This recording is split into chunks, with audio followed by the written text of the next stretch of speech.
It's time for Where You Live with Gene and Tony, the show that's all about owning, buying, selling, renting, and association management. If it involves a home, we'll talk about it. Here's your chance to get your homeowner questions answered. From the Concierge Landscape Studios, here's Gene and Tony. Needed the shelter of someone's arms, and there you were. Needed someone to understand my ups and downs. Good morning and welcome once again to Where You Live with Gene and Tony. I'm Gene Sullivan. And I'm Tony Crockett. Happy to be here today. Yes, and we've got a great show for you. The last couple weeks, Tony, at the State Fair was a blast, wasn't it? It was really fun, and we were so blessed to have nice weather both Sundays. Yes, it really was. It looked like rain that second Sunday, but the sun came out. It was a great chance to connect with a bunch of our listeners. We had a number of people that signed up and are now going to be subscribers to our bi-monthly newsletter. Yep. That was great to see. We had a lot of fun with some of the advertisers, vendors that were out at the fair. Yeah, we had lots of visitors stop by just to say hello, didn't we? Yeah. That was fun. And, you know, the one thing that I found really interesting, you know, there was that one question we had about homeowners insurance. And I thought for sure when the way we had worded the question, we were going to stump someone. This was one of our quizzes, right? In one of our quizzes. Yeah. But we didn't at all. And, you know, the thought that occurred to me is that people really do understand insurance with a homeowners association, but when something happens to them, I think emotionally that blocks them from being able to sometimes understand the way things work. That could be. But it was a great time. We gave away so many prizes and so many great gift certificates for our quizzes, and the people who participated were so much fun. They were really, really fun, really got in the spirit of it. It was a blast. Yep. So everybody that came out, thank you. We had a great time. Well, we're going to have a good show for you today here this Sunday. We're going to be dealing one of our first stories. Some homeowners have another property next to them that has quite a few rentals, and the homeowners in this homeowner association are asking the question, who's moving in next door? They have some concerns, things that are kind of common, aren't they, Tony, when it comes to rentals? That's a common concern, yep. We also have an email from a listener who's asking both Tony and I to weigh in on what can they do about on-site employees and vacation time. So we've got that and so much more. But without further ado, let's begin with property management in the news.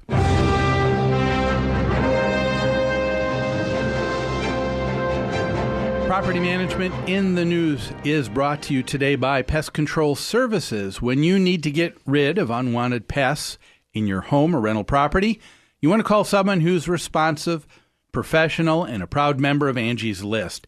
Give owner Greg Keener a call at 952-894-9748. That's Pest Control Services. In tonight's Contact 17 story, some members of an East Bakersfield gated community are worried about what's moving in next door. Dina Faye Crandell has obtained a license from the state to house developmentally disabled people in a house that she owns on Hartnett Court. Rob Barton went to the community this afternoon and was able to chat with some of the neighbors. He joins us in our newsroom tonight with more on what he found out. Rob? It's just a normal suburban neighborhood with kids riding bikes and parents unloading groceries, but residents have concerns about a planned adult residential facility.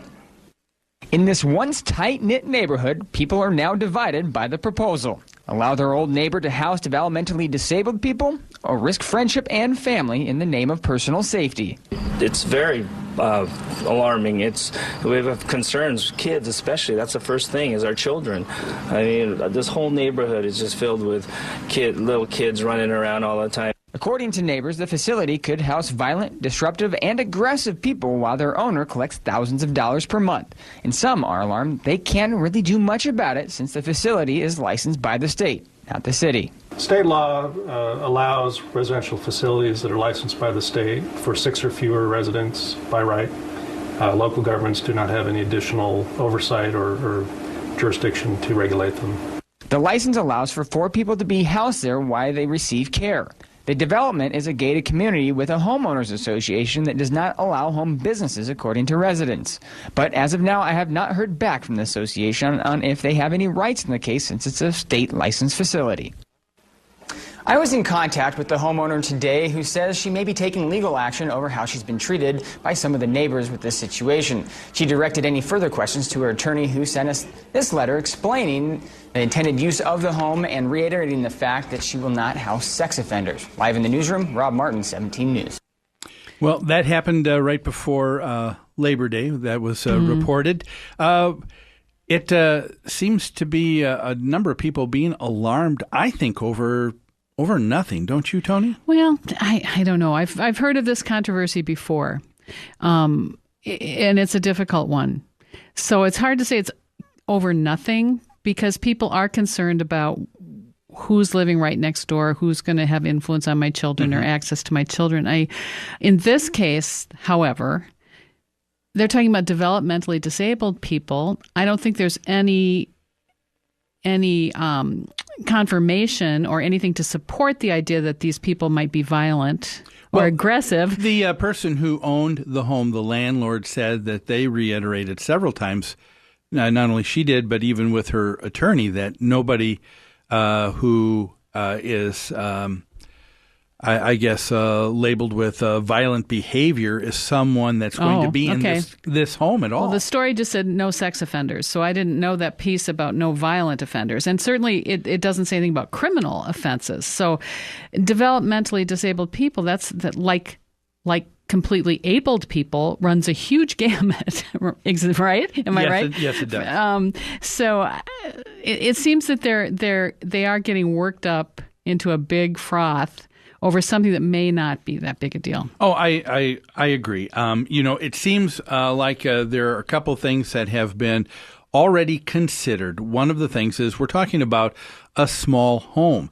Most municipalities, whether it is a registered home for people that are disabled either mentally or physically, there is usually some sort of ordinance in most cities that state that there's a limit on the number of people that are unrelated that can live under one roof. Right. And the fact that they only have 4, they're dealing, I think, with certainly within what would be the standard for most municipalities.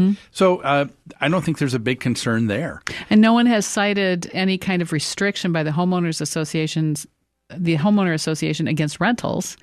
No one's citing that, although they had not heard back from the association about its legal rights in this situation. Yeah. It's too bad because I know that these halfway houses do much, much better, and the residents do much, much better when they're in all different types of communities and all different types of neighborhoods. Do you know what I'm saying? Oh, yes. And they thrive usually when they are in contact with normal people and normal, regular families going about their normal, regular business. So it's a shame that neighbors would get so concerned about this very helpful situation. Well, it's probably human nature, don't you think? People usually are alarmed with what they don't know. And so my hope is that once things the dust settles here, people are going to realize this isn't going to be a big and you make issue a very good point. What do you think should be done to make this a better situation? You've kind of touched on it.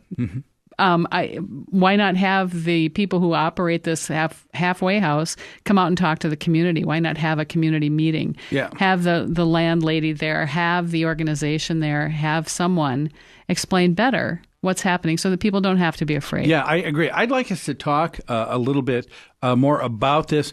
We need to take a moment to take a break, but we also wish to do so for a special reason. Of course, this Sunday is the 10th anniversary of the attack and destruction of the Twin Towers at the World Trade Center. And today, yes. And as a tribute, we wish to play a song while we take a moment of silence to remember and give honor. So on behalf of all of us here at Where You Live, the radio family here at 1280 The Patriot, along with our colleagues at New Concepts Management. We wish to take a moment to give our heartfelt sympathies to all the families who've suffered loss as a result of that tragic day, and to the brave men and women who were both valiant and tireless in their efforts to save as many people as possible that day, along with the brave, selfless lives of the men and women in our military. We give you our undying thanks and appreciation as a grateful nation, with the remembrance that we will never forget.